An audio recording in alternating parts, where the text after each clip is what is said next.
All right, we're here with Grover and we're doing a field trip with him today to specifically work on teaching him to move when a dog is entering his space. This is something that he struggles with, as you guys have seen with your little skiing incident there, where if a dog is coming into his space, instead of moving, he sort of feels like he needs to kick into fight mode instead of flight mode. So we want a little less fight and freeze and a little bit more flight. Depending on the dog, maybe we want the opposite. Maybe we want a little less flight, but we always need to be coaching the dogs in the drives that they're in.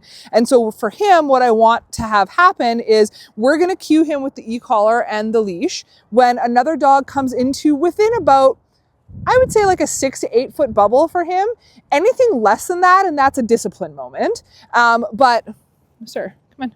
Meaning, if the dog doesn't come within 6 to 8 feet and he decides to lunge, I will discipline him. But if the dog's coming into his bubble, I'm going to teach him that he can move out of the way of the dog, okay? So Liv's here with one of our training dogs. He already knows these dogs in some way, so it's not going to look so much freeze like he has sometimes with strange dogs. But we did practice it yesterday in the training facility, and he was very reluctant to move when the dog was approaching. He just kind of would like buckle down on the bed and like not move. And that's exactly what leads to that building.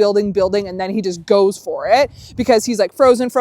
And then, oh, there's so much pressure. And then he just goes for it. So this is like a really important exercise that you guys are going to have to continue cultivating at home with him to make sure that he understands this in many different scenarios. So I'm going to have him on this side, come here, just because that's where Liv's going to be approaching from. I'm not going to put him in any obedience. We're just going to be hanging out. And Liv's going to just approach into our circle. And as soon as the dog starts coming into our circle, good boy. Yes. Yeah, what we taught you yesterday did stick, didn't it? Oh my God. Yeah, so you probably didn't even see Liv in the frame. Let's go. But he made a really good choice. So come into the circle again. Let's go. Perfect.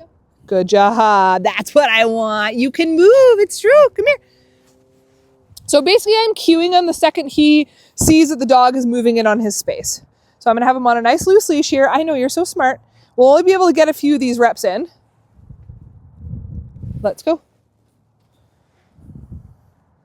Good boy. Very nice. That was smart. Let's go. Try and come from a different angle, maybe just straight on this time. I don't want him as back because that's going to be, and I'm not putting him into any obedience. So come straight in. Let's go. Good boy. Good job. Very good. What a good man. That was really smart, Groves. That was really smart. You're just as smart as Doodle. Yes, you are. You're so smart. Okay, I'm going to have him on this side again.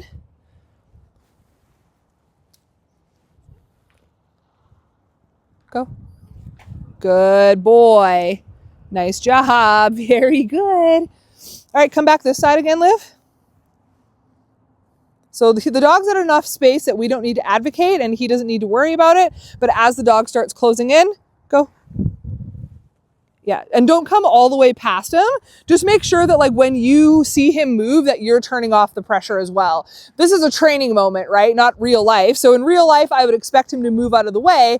But in training, we're going to show him that, hey, when you start moving, the dog's going to go away. That's all good. So come in maybe from that side.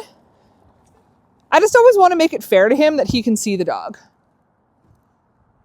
So as the dog starts moving, he should move. Go. Good boy. Nice job. Really good. And just make some space for himself. Come back from the front direction again where the camera is. Here. Go. Yeah, good boy. That was all on your own, buddy. Super job. Wow, I'm just so proud of you. That was really smart. Yeah. I think we should leave it there because he made some like really good decisions all on his own without having the e-collar on.